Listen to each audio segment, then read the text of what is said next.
Namaste, you're on the Nation at 5. I'm Anand Narasimhan. And with just months, the countdown has actually begun for the Uttar Pradesh polls. Prime Minister Narendra Modi was in Aligarh to lay the foundation stone for the Raja Mahendra Pratap Singh State University, as well as the Aligarh node of the Defence Corridor. While launching two mega projects in the state, the Prime Minister also threw his weight behind UP Chief Minister Yogi Adityanath. He praised the Yogi Sarkar for leading the development campaigns. The long-proposed state university, named after the Jat icon Raja Mahendra Pratap Singh, is a BJP's bid to woo the community, which constitutes for about 14% of the population in 22 districts of Western Uttar Pradesh. And this is a group that actually 91% of this group, the entire Jat community, voted for the BJP in the 2019 Lok Sabha elections. आज Uttar Pradesh double engine सरकार के double लाभ का बहुत बड़ा उदाहरण है।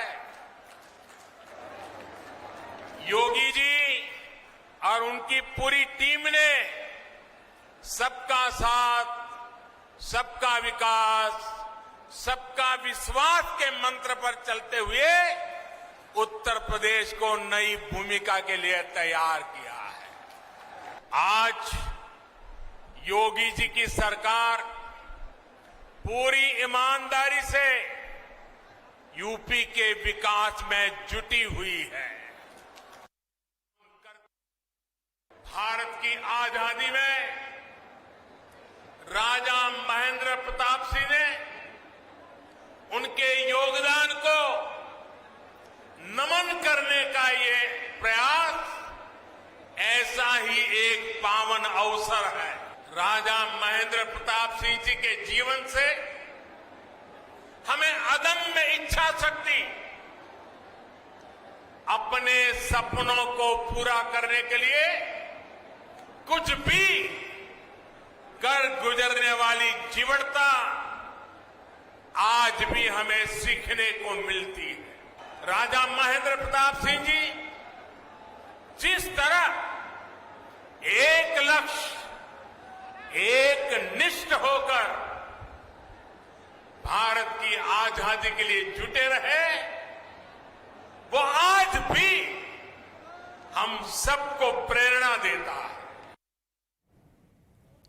Pranshu Mishra, UP Bureau Chief, now joins us. Pranshu, clearly trying to throw a spanner in the works of the opposition, which has been trying to rake up this entire Jat support and sentiment via the farmer protests. But what stands out is the Prime Minister relentlessly unleashing one story after the other as far as growth, and to take away any other narrative from the table. Just push for growth, just push for Vikas, and that's exactly what he's done.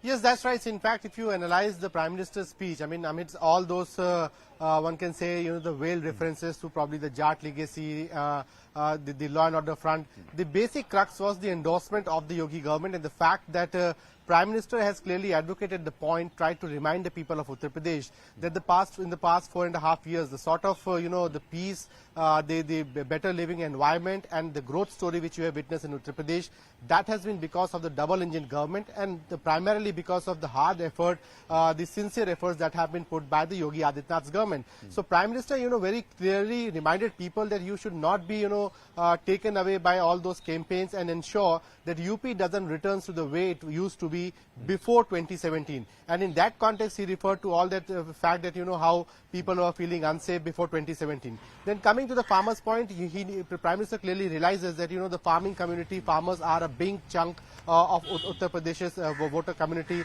They are not just only Jats, but also the farming community, and therefore he made them realize the fact that, what BJP has done for the farmers when he says that 80% farmers belong to the poor and the marginalized section. And that's a reality. See, unlike Western Uttar Pradesh, unlike Punjab and Haryana, the bulk of farmers in Uttar Pradesh are the small and marginalized farmers. So probably those protesting farmers are basically seen as the farmers from the landed community, the rich farmers. Clearly, there is also a drive, a space which Prime Minister has tried to create by saying that we have paid more than 1,40,000 crores of sugarcane dues.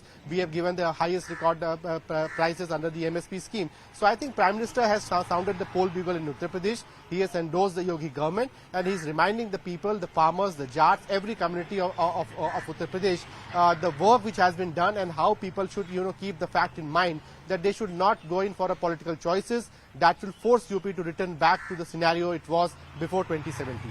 Absolutely. Pranshu, stay on with us. Ambikanand Sahay is also with us. Good evening, sir. And Arun Dhanta is also with us. Arun, what was the response? In Aligarh, quite a turnout.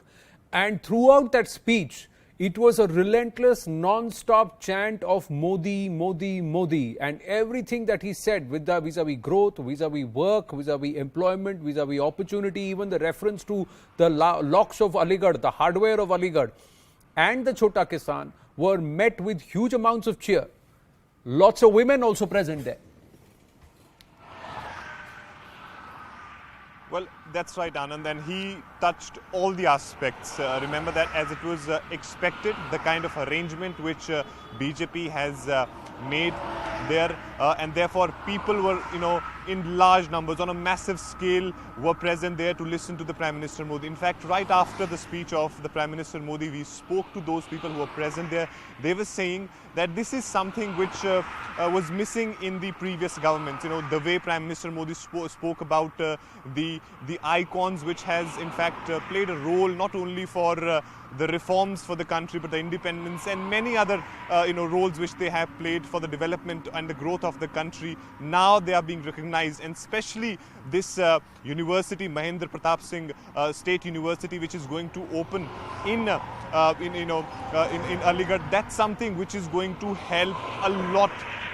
People. That's what people are saying, that this is something which is not only respecting somebody who has played a huge role, but also giving something to the coming generation. So this is going to be a huge boost for the education in that area as well. Along with that, Prime Minister Modi also spoke about the farmers, that how his schemes earlier, when there was previous dispensation in the state, would not reach to the people, how the central government would write again and again to the state government for multiple schemes to implement them, and how it has changed, post 2017, and how it is going to change in coming few years. So that's something which Prime Minister Modi spoke about, and it went very well with the audience who were present there. And in fact, when people were coming out from this program, they were saying that they have huge expectation from this university, that their children's future will grow from this, and many other avenues, especially the Make in India, the defense corridor, which is going to start along with the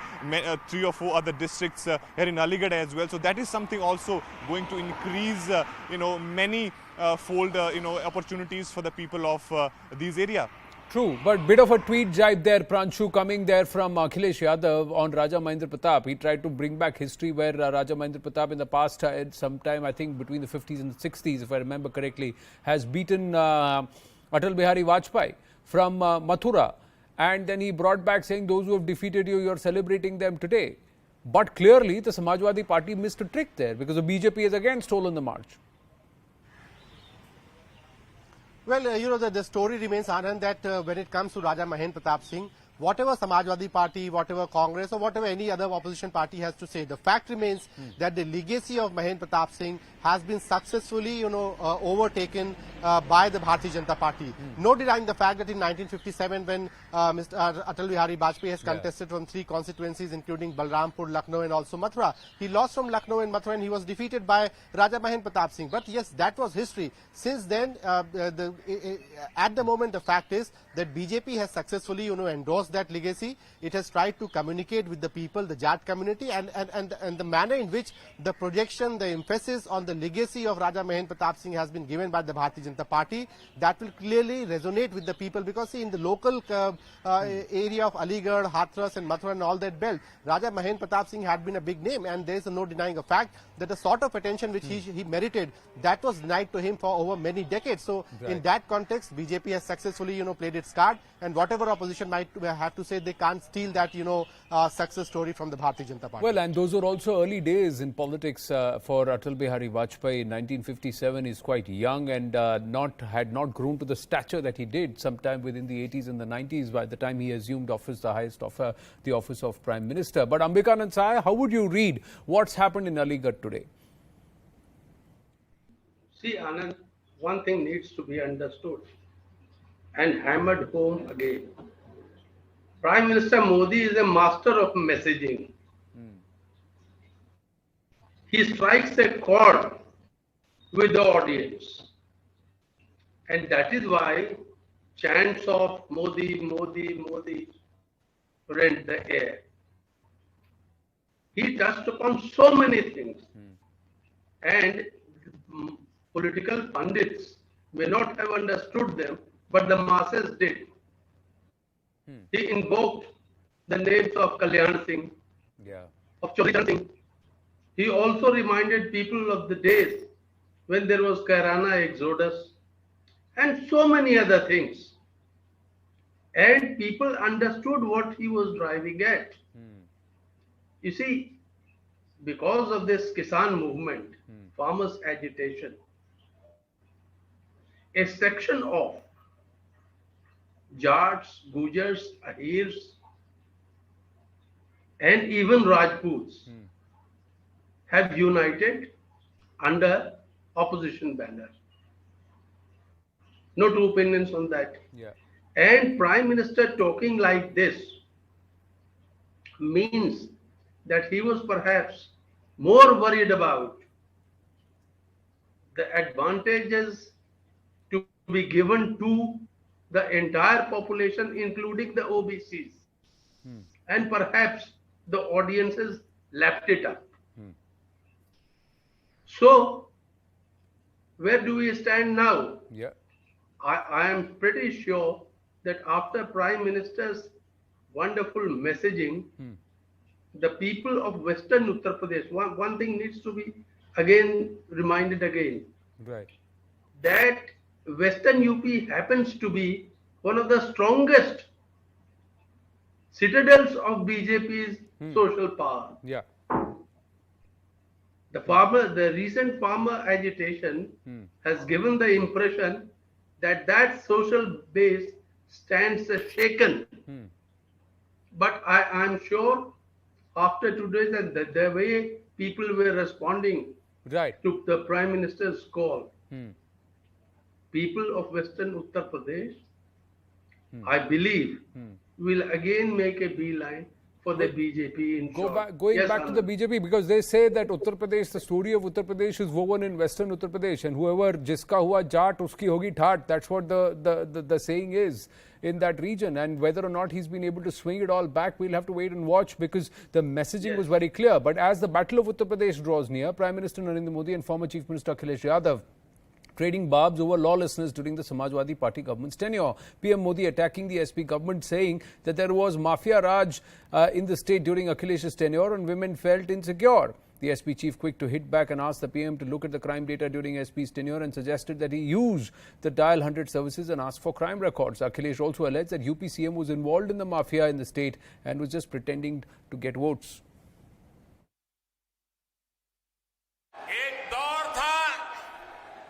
जब यहाँ शासन प्रशासन गुंडों और माफियाओं की मनमानी से चलता था, लेकिन अब वसूली करने वाले, माफिया राज चलाने वाले सलाखों के पीछे हैं। 4-5 साल पहले परिवार अपने ही घरों में डर करके जीते थे। बहन बेटियों को घर से निकलने में, स्कूल कॉलेज जाने में डर लगता था। जब तक बेटियां घर वापस न आए, माता पिता की सांसें अटकी रहती थी।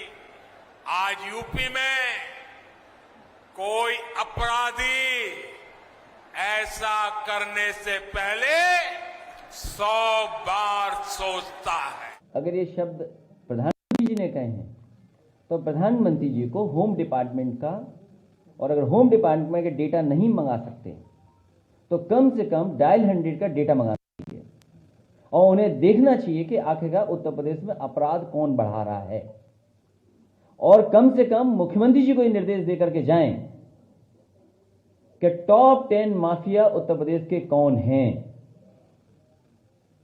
और कम से कम ये तो पता ही होगा, सबको पता है, उत्तर प्रदेश के वो मुख्यमंत्री हैं जिन्होंने अपने मुकदमे वापस लिए हैं। Going back to Pranshu in just a bit. Meanwhile, Uttar Pradesh Chief Minister Yogi Adityanath's Abbajan remark on Sunday has continued to fuel political fire. Now, the BJP's ally, the JDU, also has hit out at UP Chief Minister's statement. JDU President Lalan Singh says that all parties should exercise control on the language that they use. No talk should take place that will affect the unity of the country. कोई भी राजनीतिक दल, हम उत्तर प्रदेश के मुख्यमंत्री को चिन्हित करके कोई बात नहीं कर रहे, लेकिन कोई भी राजनीतिक दल को संयमित भाषा में कहना चाहिए। वो देश सबका है, यह देश हिंदू का भी है, मुसलमान का भी है, क्रिश्चियन का भी है, ईसाई का भी है, पंजाब के लोगों का पंजाबी भी है, ये देश सबों का है। Going back to Pranshu now. Pranshu, the JDU reacting to this, but the BJP in Uttar Pradesh believes that Yogi Adityanath has said nothing wrong. He was actually alluding to the appeasement politics during the time of the Samajwadi Party. Yes, that's right. In fact, Yogi Adityanath's comment could be, that Abbajan jibe or Abbajan statement could be read in two different contexts. I mean, it depends upon how you want to read it. So, one reading which the BJP has been saying that, it wasn't target about a particular community. It was, Yogi was actually referring to the fact that how people who used to call Abbajan, so he was basically referring to people who used to indulge in minority appeasement politics, how they being in power actually use this PDS scheme to profit for themselves or probably to embezzle the money which was coming into the into this PDS scheme. The opposition's reading is that he was probably trying to say that only people from a particular name or a particular community, religious community, were being a beneficiary, which historically is not correct, because in the past we have seen debates around PDS on the corruption issue, not on the issue of discrimination on the religious grounds. But what JDU has said clearly, I think it's a well thought of statement being made, because they didn't respond immediately when this comment was made on Sunday. They have taken their time and now they have come forward to express their unease and probably to want to reminding BJP that sort of tone which Yogi Adityanath is adopting may not be, the JDU may not be very comfortable to it. So I think it's a message to the BJP that probably they should restrain Yogi Adityanath from making these sort of comments. Well, but is Yogi Adityanath not going to do that, or is he going to go ahead and do what he is known for doing? That is being very, very candid and very, very sound in his argument and what he presents. We'll have to see how that pans out. In the meantime, multiple reactions have come through. We have had Tejasvi Yadav also responding to this Abbajan remark, and we'll also play out what Yogi Adityanath actually had said on Sunday. वो अब्बा जान कहें या कोई जान कहें, लेकिन भाजपा को योगी जी को ये बताना चाहिए जो पिता जान कहने वाले लोग हैं उन लोगों को कितने रोजगार उपलब्ध कराएं, कितने लोगों को शिक्षा दिला रहे हैं, क्या काम कर रहे हैं, महंगाई क्यों नहीं काम कर रहे हैं। तो ये तो केवल और केवल धर्म और जात की राजनीति भाजपा के लोग जो है कर रहे हैं। मोदी जी सही मायने में देश के विकास के राजनीतिक एजेंडे को उन्होंने बदला। तब दंगे थे, तब भ्रष्टाचार था, तब अराजकता थी, तब आतंकवाद था, तब अत्याचार था, तब अन्याय था। लेकिन आज सबका साथ, सबका विकास और इसके साथ जुड़ता है सबका विश्वास। राशन मिल रहा होगा ना आप लोगों को? राशन मिल रहा है राशन। क्या ये राशन 2017 के पहले भी मिलता था? क्योंकि तब तो अब्बा जान कहने वाले राशन हजम कर जाते थे। Moving on from Uttar Pradesh to Punjab, where not for the first time, the Congress party in Punjab has been seen openly politicizing the farmers' protest to deflect the agitation towards Delhi and to other states. Take it out of Punjab. That's the message going across to the Morcha, which is now increasingly looking political. This time, Punjab Chief Minister Captain Amrinder Singh openly appealing to farmer unions to shift out their protest from Punjab to Delhi. Captain claimed that if farmers wish to exert pressure on the centre, then they must shift their protest to Delhi, while stating that Congress stands in solidarity with their cause. But his appeal has also sparked criticism, with the BKU and the opposition calling it politically motivated. Earlier, Sunil Jhakkar of the Congress party was also heard saying that they deflected the farmers' anger successfully to Delhi. मैं अपने किसान वीरां ਨੂੰ ਇਹ ਕਹਿਣਾ ਚਾਹੁੰਦਾ ਹਾਂ ਕਿ ਇਹ ਪੰਜਾਬ ਤੁਹਾਡਾ ਪੰਜਾਬ ਹੈ, ਤੁਹਾਡੀ ਧਰਤੀ, ਤੁਹਾਡੇ ਪਿੰਡ, ਤੁਹਾਡੇ ਲੋਕ, ਤੁਹਾਡੇ ਭੈਣ ਭਰਾ ਜੋ ਵੀ ਹੈ ਇੱਥੇ। ਆਪਾਂ ਹੁਣ ਆਪਣੇ ਪੰਜਾਬ ਨੂੰ ਨਾ ਵਿਗਾੜੀਏ। ਉੱਥੇ ਦਿੱਲੀ ਕਰਨਾ ਤੁਸੀਂ ਕਰੋ ਜੋ ਕੁਝ ਕਰਨਾ ਹੈ, ਪ੍ਰੈਸ਼ਰ ਲਿਆਉਣਾ ਉਹਨਾਂ ਤੇ ਲਿਆਓ, ਮਨਾਓ ਉਹਨਾਂ ਨੂੰ, ਲੇਕਿਨ ਇੱਥੇ ਪੰਜਾਬ ਦੀ ਡਿਵੈਲਪਮੈਂਟ ਵਾਲਾ ਆਪਾਂ ਝਾਕੀਏ।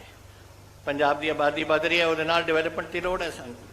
ਇਸ ਕਰਕੇ ਮੈਂ ਆਸ ਕਰਦਾ ਹਾਂ ਕਿ ਮੇਰੀ ਗੱਲ ਮੰਨਣਗੇ ਔਰ ਇਸ ਕੰਮ ਨੂੰ ਉਹਦੇ ਤੇ ਧਿਆਨ ਦੇ ਕੇ ਆਪਣੇ ਪੰਜਾਬ ਦੇ ਵਿੱਚ ਇਹੋ ਜਿਹੀ ਗੱਲ ਨਹੀਂ ਹੋਣ ਦੇਣੀ। किसान नेता है सर, कहा है कि 113 जगह पर किसान धरना चल रहा है और पंजाब को आर्थिक नुकसान हो रहा है, और कहा है कि हरियाणा और दिल्ली में लगाएं मोर्चे, पंजाब में नहीं। कांग्रेस जहां एक तरफ आपका सपोर्ट करती है तो वहीं कांग्रेस के मुख्यमंत्री इस तरह से कहते हैं। हमने तो पहले ही कर रहा कि कहाँ हमारा सपोर्ट कांग्रेस कर रही। अच्छा। ये तो बीजेपी वाले कह रहे हैं कि ये आंदोलन कांग्रेस चलवा रही, संयुक्त मोर्चा है और पंजाब की जत्थेबंदी हमारी है। अगर कैप्टन साहब को कोई दिक्कत है तो वो बुलवा कर उनसे बातचीत कर सकते हैं। अच्छा। किसी को स्टेट की समस्या हो तो स्टेट लेवल पे ही उससे बातचीत होगी। पॉलिटिकल सा बयान लग रहा है कुछ उनका। अच्छा। हाँ, अलग सा नजदीक आ रहे, कहीं कुछ और मामला तो नहीं है। अब खुद जो है कैप्टन अमरिंदर सिंह जो है कह रहे हैं कि आर्थिकता को नुकसान हो रहा है, अगर प्रदर्शन करना है तो पंजाब, हरियाणा और दिल्ली जाएं, पंजाब में ना करें। ये बात तो लगातार कांग्रेस पार्टी कर रही है, वो तो स्पॉन्सर कर रही है।